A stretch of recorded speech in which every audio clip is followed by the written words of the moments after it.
Bien. Decile a la que está a tu lado, nacimos para hacer historia. ¿De qué vamos a hablar hoy, pastora? Hoy vamos a hablar del propósito. Hoy vamos a hablar de lo que Dios tiene preparado para vos. Y quiero comenzar. Esta palabra yo la recibí el día jueves en un congreso que fuimos del apóstol Hernán Acosta. Y fue una palabra que marcó mi corazón, igual tiene mi impronta, porque no es que es absolutamente todo lo que recibí allá, sino que Dios me fue dando diferentes versículos que son para esta casa, para ustedes, mujeres. Así que ahí lo pude adosar con lo que Dios habló a mi corazón. Y el primer punto que quiero compartir con vos es que nosotras nos reunimos en este lugar con el propósito que Dios puso en nuestras vidas para hacer historia. Es más, yo te quiero decir algo, vos hoy estás haciendo historia porque sos parte del cambio de esta ciudad. Y como pastora, ¿cómo puedo ser yo el cambio de esta ciudad si tengo un montón de problemas? Independientemente de lo que vos estés viviendo, el Señor quiere usar tu vida para que seas un agente de cambio en esta ciudad, en esta provincia y en esta nación. ¿Cómo va a ser eso, pastora? Yo te quiero decir, en Hechos 2, anote ahí en el primer punto, estaban un grupo de personas comunes y corrientes, con diferentes profesiones, diferentes llamados, pero algo histórico pasó ese día. El Espíritu Santo se derramó. Y cada vez que me pongo a pensar en esto, pobres los que faltaron ese día, porque faltaron a un día histórico, digo, porque eso no se volvió a repetir. Bueno, acá está la llegada del Pentecostés, cuando todos los creyentes estaban reunidos en un mismo lugar. Y de repente se oyó un ruido desde el cielo, parecido a un estruendo de un viento fuerte e impetuoso, que llenó la casa donde estaban. Luego algo parecido a unas llamas o lenguas de fuego aparecieron y se posaron sobre cada uno de ellos. Algo histórico. Y cuando el pastor, un pastor brasilero, que yo seguía por las redes y no sabía que iba a estar también en el Congreso, él hablaba acerca de una palabra que habían recibido, y ahí voy a la palabra nuestra, porque es una palabra que Dios le dio a él, pero Dios se la dio a él para compartir. Y tenían una iglesia como esta, de la misma cantidad de miembros, una iglesia en crecimiento muy linda, donde comenzaron a pasar cosas sorprendentes, comenzaron a pasar milagros. Entonces él recibió una palabra profética y le dijo el Señor: vas a llenar estadios en mi nombre y muchos van a recibir milagros y van a recibir salvación. Él la tomó esa palabra. El año pasado, esto fue hace 2 años, desde el año pasado, él está llenando estadios de 45.000 personas. Para la gloria de Dios, Dios está sanando a los enfermos, liberando a los cautivos. ¿Qué te quiero decir con esto? Que solo basta una palabra de la boca de Dios para que Dios active lo sobrenatural en tu vida. Solo basta una palabra de Dios, un de repente de Dios, para que tu vida sea cambiada, para que tu vida sea usada y potenciada al máximo por el Señor, para que tu familia conozca a Dios. Solo es un de repente de Dios. Me encantan los de repente de Dios, porque uno viene de una manera y viene un de repente de Dios y te hace y te cambia la dirección, pero para bien, porque así es nuestro Dios. Y yo te quiero decir que nosotros como Casa de Avivamiento recibimos una palabra, como iglesia recibimos una palabra, como mujeres tenemos una palabra. ¿Qué es esta? Si nos está visitando hoy, nosotros tenemos una palabra, que nosotros somos la primicia de la iglesia. Dios siempre se manejó hablando primero con las mujeres. El primer encuentro que tuvo Jesús resucitado fue ¿con quién? Con una mujer. Las primeras en repartir la buena noticia, ¿quiénes fueron? Mujeres. Entonces, en base a eso, Dios me dijo: acá va a ser igual. Ustedes, mujeres, los miércoles van a recibir la primicia de lo que la iglesia, toda la iglesia va a recibir. Entonces es importante cómo nosotros preparamos este ambiente de fe. Aunque no se trata de nosotros, se trata de Dios. ¿Cuántos dicen amén? Entonces vamos a hacer historia, mujeres. Y hay una palabra que yo la tomé, que sé que viene de Dios, de la profeta Katy, que nos dijo que íbamos a crecer de 500. Yo la creo. ¿Cuántas la creen conmigo? ¿Y saben quién les van a recibir? Ustedes. Ay, hay uno tantos amén. ¿Cómo vamos a hacer? ¿Cómo vamos a hacer, pastora? Es que Dios va a levantar de este lugar mujeres llenas del Espíritu Santo, con sabiduría, con entendimiento. Mujeres no emocionales, sino que mujeres con carácter. ¿Y qué carácter? El carácter de Cristo. Diría el pastor José Manuel, imitadoras de Jesús. ¿Cuántos dicen amén? De este lugar van a salir esas mujeres que van a ministrar las multitudes. Y aprovechese, porque va a llegar el día. ¡Ay, ¿dónde está Ceci? ¡Allá! ¡Ceci! La punta esa. ¿Dónde está? ¡Wilda! ¡Allá! ¡Wilda! ¿Por qué? Porque vamos a ser tantos, porque estamos haciendo historia en esta ciudad. Estamos haciendo historia en esta ciudad para Cristo. Amén. Bien. Punto número 2. Si el Señor no puede contar con vos para hacer historia, Él llamará a otro. Hay una duda existencial dentro de los cristianos. Esto es de si se aborta o no se aborta el propósito y el llamado. Vieron que dice, no sé si ustedes han escuchado que siempre se predica y se dice, las palabras de Dios se van a cumplir sí o sí en tu vida. ¿Cuántos escucharon esto? Bien, esto es real, pero una cosa es el llamado y otra cosa es el propósito. Diga conmigo, porque usted lo va a entender ahora. Se puede perder el llamado personal, mas el propósito de Dios va a seguir intacto con lo que Él quiere hacer en esa ciudad y en esas vidas. El llamado es personal. El llamado, Dios te llama a predicar a personas con adicción. Dios te llama a predicar a amas de casa. Dios te llama a predicar a los niños. Dios te llama a predicar a los jóvenes. Dios te llama. Y porque Él tiene un propósito con los jóvenes, con esos niños, con esas amas de casa, con esos profesionales. Dios lo tiene. Y eso no va a cambiar.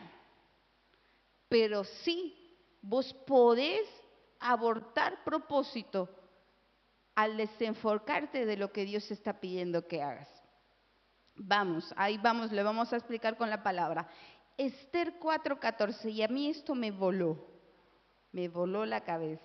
Hay una canción de Marcela Gándara que habla de esto. Para esta oración, ¿quién lo dijo? Ay, Anita. No la voy a cantar porque no quiero que me llamen para adoración, entonces. Dice así: si te quedas callada, Esther 4:14, si te quedas callada en un momento como este, el alivio y la liberación para los judíos surgirán ¿de dónde? Todavía lo están buscando. Los espero. Mientras tomo agüita.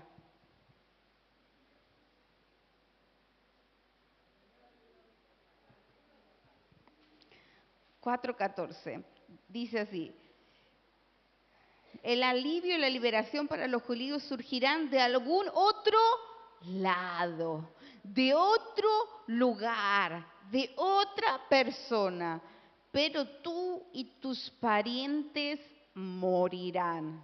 Chan. Y tsunami de chanes. Si vos te quedas callada, Esther, yo les digo quién era Esther. Era una huérfana criada por su tío, que ahí hay una cosa de parentesco, si era tío, si era primo, no sé, si era tío, abuelo, lejano, no sé, pero la cosa que era pariente, Mardoqueo era pariente de Esther. Era muy bonita y es el primer concurso de belleza tipo Miss que había en la época, porque la reina Basti, esposa del rey, ¿qué pasó? No se quiso presentar delante del rey y sus funcionarios. Dice que hicieron 180 días de fiesta. Que eran fiesteros los persas. 180 y dieron los mejores manjares. Daban comida a gusto y bebida y vino a gusto en copas de oro. Si usted después lea a Esther al principio, distintas copas de oro con telas azules. La tela azul en esa época era carísima porque se sacaba de una alga que era traída de no sé dónde. Bueno, entonces era carísimo todo. Todo eso había hecho el rey. ¿Para qué? Para recibir a los funcionarios reyes de otro lugar, para mostrar la prosperidad del reino. Pero Basti, que era muy hermosa, había hecho una fiesta aparte con las mujeres y el rey la llama la llama para mostrarle su belleza a todos los otros funcionarios y se me reveló Basti. Pero diga conmigo, todo tiene un propósito. Por supuesto que todo tiene un propósito, porque Dios, escúchame bien, Dios sabía que era necesario que Basti se revelara, porque había un plan en contra del pueblo de Dios.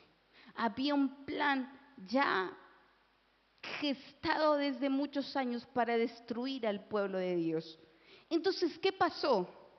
En ese momento, el rey se enoja, la destituye del trono a Basti y busca una nueva reina. Y en eso aparece Esther. Pero Esther no era cualquier mujer, no era solo una cara bonita. Esther tenía un propósito y un llamado. Y acá podemos ver que todo eso llega a la conclusión de este versículo, que le dice: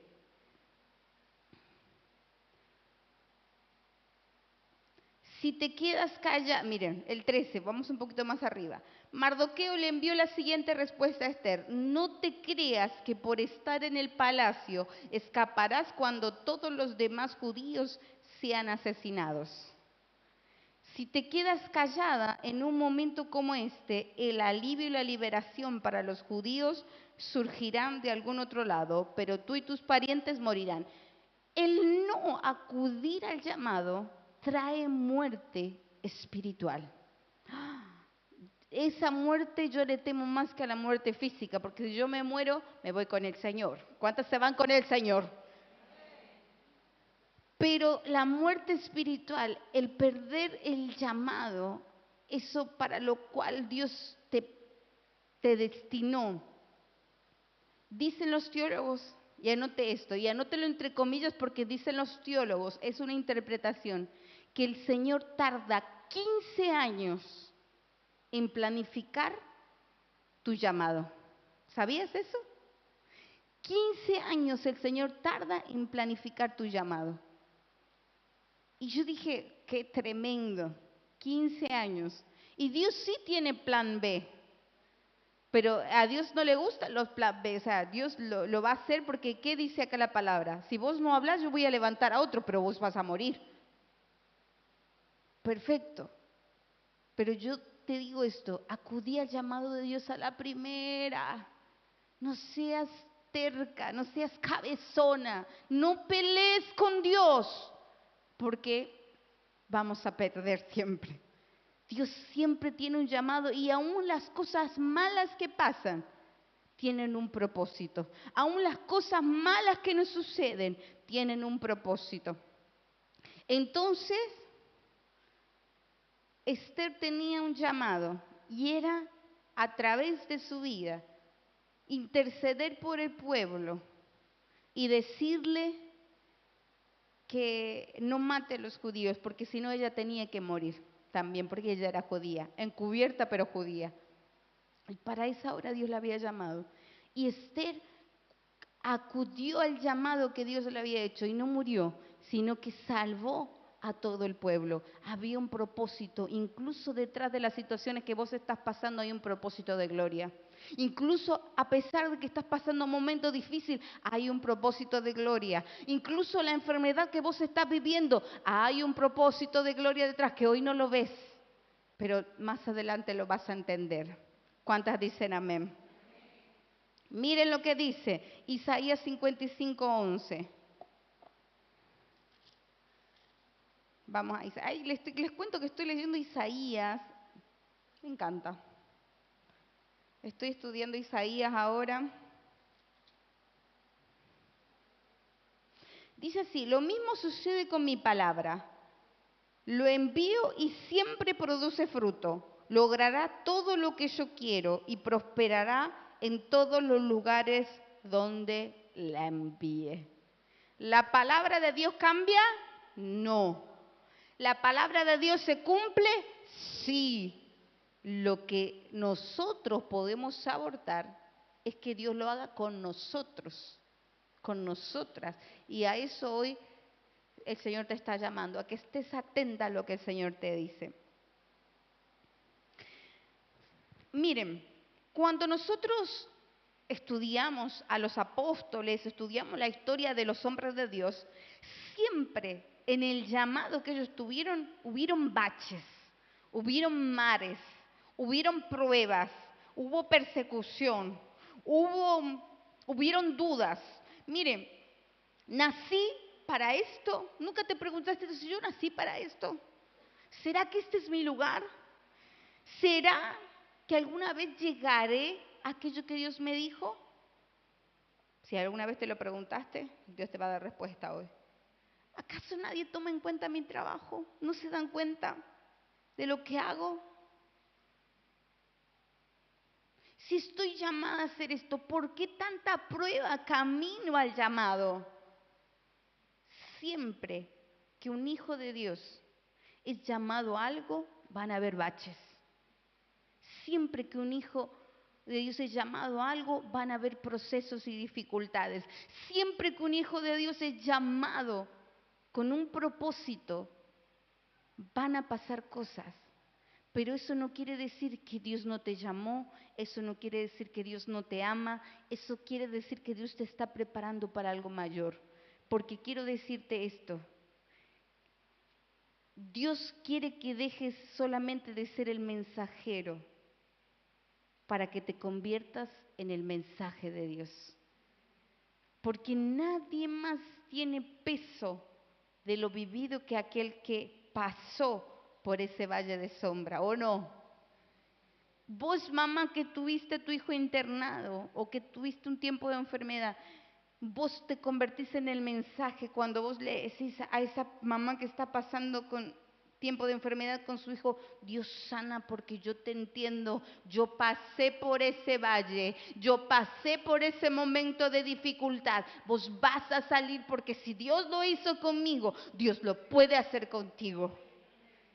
En ese momento te convertís en el mensaje y ya dejas de solo ser el mensajero. Dios sana, comenzás a vivir lo que predicas. Cuando llegaste a Cristo, tu matrimonio estaba roto. Cuando llegaste a Cristo, vos estabas rota. Pero cuando Cristo vino a tu vida, Él te restauró y vos podés hablar con autoridad. Cristo sana, Cristo libera. Cristo me hizo libre de la depresión. Esto es mi testimonio. Yo soy el mensaje caminando. Para eso estás viviendo los procesos que estás viviendo.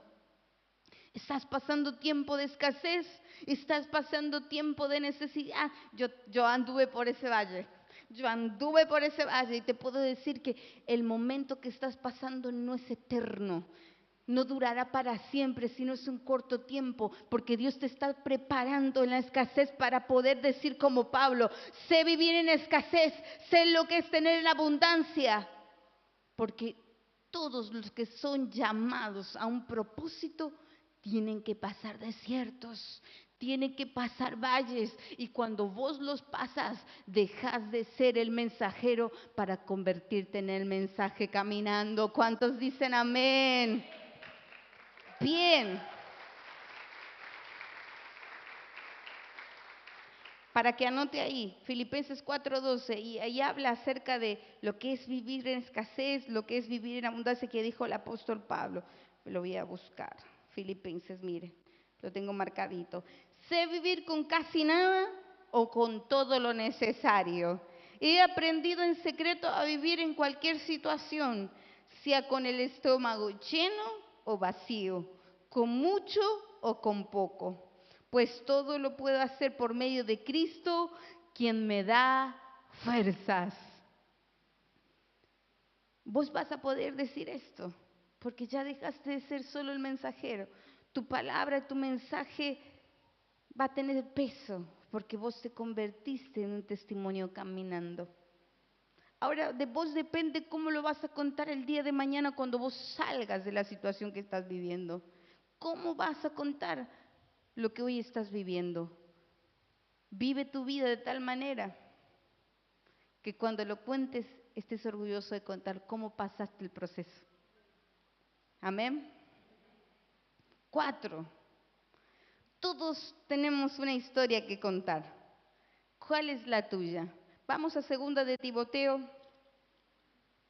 2 de Timoteo 1, 8, 10. Miren qué tremendo esto. Se me escapó Timoteo. ¿Dónde estás, Timoteo?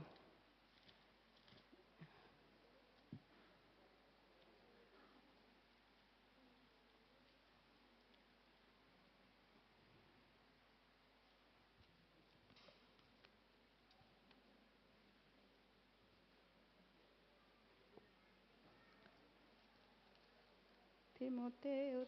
Esperen, que ya lo voy a encontrar. Se me escapó por acá. Acá está.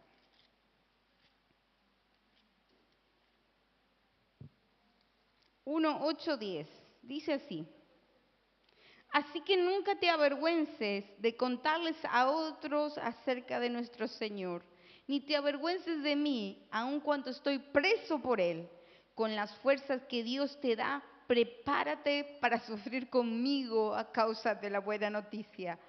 Pues Dios nos salvó y nos llamó para vivir una vida santa. No lo hizo porque lo mereciéramos, sino porque ese era su plan desde antes del comienzo del tiempo, para mostrarnos su gracia por medio de Cristo Jesús.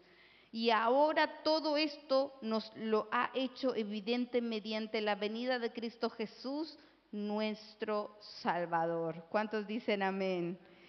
Somos llamados por gracia. Dios nos llamó, nos salvó, no porque lo mereciéramos, no porque hay mérito alguno en nosotros. Él nos quiso llamar y punto. Él nos quiso dar un propósito y punto. Es por gracia, es que vamos a recibir todo lo que vamos a recibir de parte de Dios. ¿Por medio de quién? Por medio de aquel que vive y reina. Jesucristo es su nombre y a Él le damos gloria, a Él honramos y bendecimos, porque si no fuera por Él, nada de esto tendría sentido. Si no fuera por su gracia y por su perdón, nosotros no podríamos estar de pie delante de su presencia. ¿Cuántos dan gracias por el sacrificio de Jesús en esta noche? Gracias, Señor, por tu gracia inmerecida para con nuestras vidas, Señor. Amén. 5. Y ya estoy terminando. Habacuc 3, 17, 19. Este es súper conocido. Mi esposo está estudiando los profetas menores. Habacuc 3, 17. Es súper conocido. Yo no sé por qué no marqué a Habacuc. Yo dejo todo marcadito para que no se me pierda. Habacuc. ¿Quién me lo puede leer? ¿Lo tiene ahí? Habacuc. Sí, es.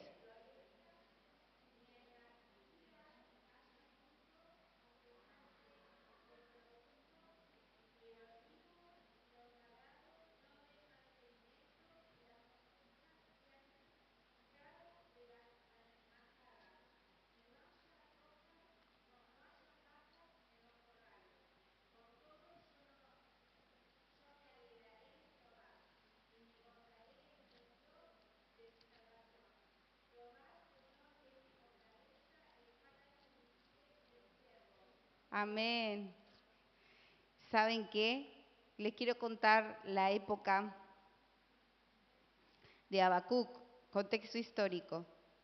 ¿Saben qué? No había que comer. De acá le encontré, profetas menores. Es chiquitito Habacuc. 3:17-19. Entonces, aunque la higuera no florezca y no haya uvas en las vides, aunque se pierda la cosecha de oliva y los campos queden vacíos y no den fruto, aunque los rebaños mueran en los campos y los establos estén vacíos, aún así me alegraré en el Señor, me gozaré en el Dios de mi salvación.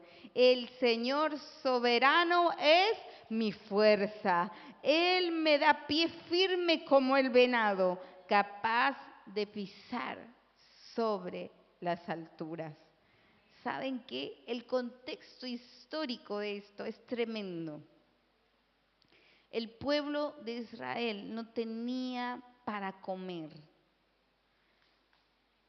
Y esto literalmente pasó.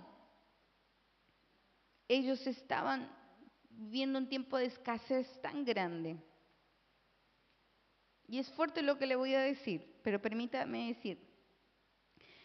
Una vez el Señor mandó a uno de los profetas, no me quiero confundir el nombre, así que no se lo voy a decir, después se lo averiguo. En tiempos de hambruna, a construir una torta de heces fecales de humano. Ah, pastora, ¿para qué hizo eso? Lo hizo para hacer algo simbólico de lo que él iba a hacer. Pero el profeta le dice, lo podré hacer de heces de venado porque no había heces humanas, porque no podían, dado que no comían. Era tal la hambruna de la época que cuando los hijos morían de hambre los cocinaban. Como una... No sé, si nosotros estamos pasando procesos económicos o procesos de necesidad, yo creo que no se compara ni un gramo a lo que ellos vivieron. Y aún así, qué tremendo, pastora, cocinaban a sus hijos, no los mataban obviamente, los cocinaban porque no tenían qué comer. ¿Y saben qué? Aún así, Habacuc escribió esto. Aún así, Dios es mi fuerza. Aún así, yo me alegraré en el Dios de mi salvación. Porque, insisto, cuando Dios te hace un llamado, también te hace pasar por baches. También te hace pasar por procesos para que vos de ese lugar salgas aún con más fuerza. Pero una cosa te quiero decir. Muchas son las aflicciones de justo, pero de todas ellas Él los librará el Señor. Entonces, no importa lo que esté pasando, no dudes del llamado de Dios sobre tu vida. Alaba en medio del dolor. Pon tu confianza en el Señor en medio de la escasez. Y si estás viviendo abundancia, pues vas a poder decir como el apóstol Pablo, sé lo que es tener mucho y sé lo que es tener la panza vacía. Sé qué es tener una abundancia y sé lo que es no tener. Si estás en el tiempo de abundancia, gloria a Dios por eso. Pero si hoy estás acá y estás en el tiempo de escasez, quiero decirte esto. El Señor es tu fuerza. El Señor te llamó y cada palabra que Él dijo de vos se va a cumplir. Porque la palabra de Dios no volverá vacía, sino que culminará todo por lo cual fue enviada. Y una cosa entiendo yo en este tiempo.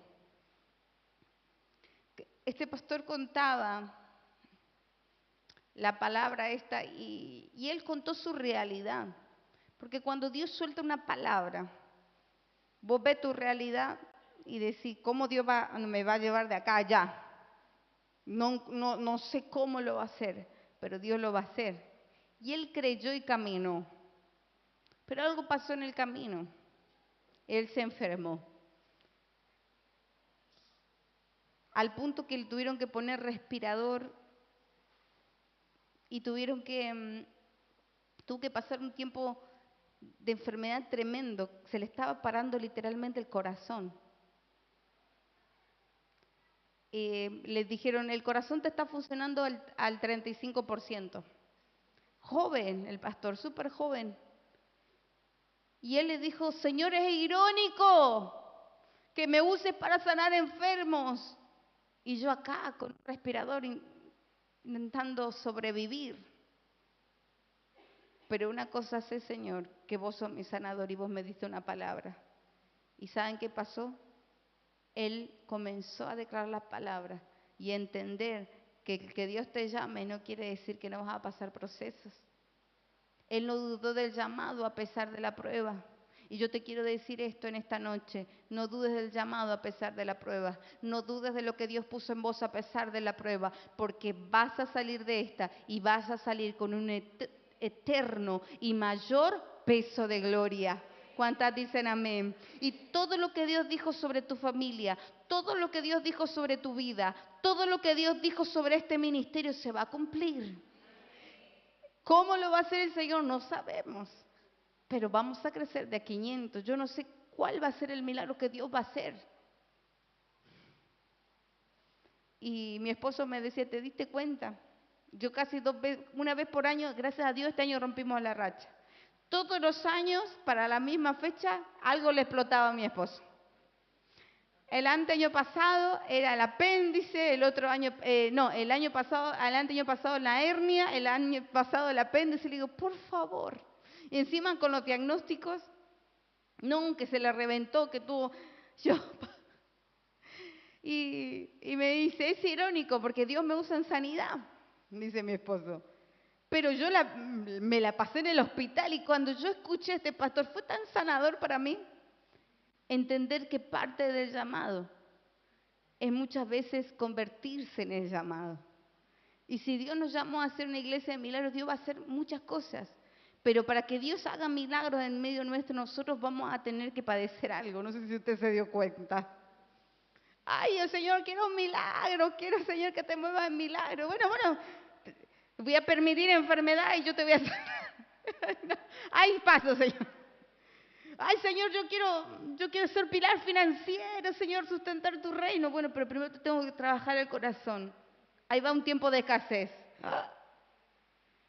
Ojo con lo que oramos, chicas, porque Dios escucha.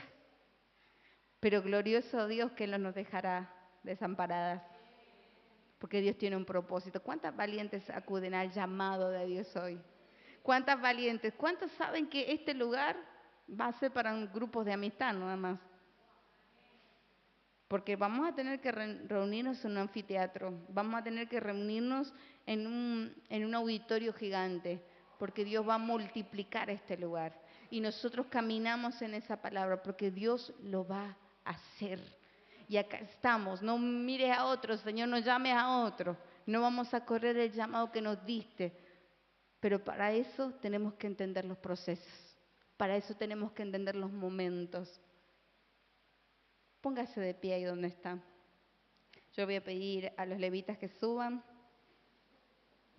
Todavía a veces mi esposo le sale adorador, le digo, mira que Dios ya me dio una dirección, le digo. Son más que adoradores, son levitas.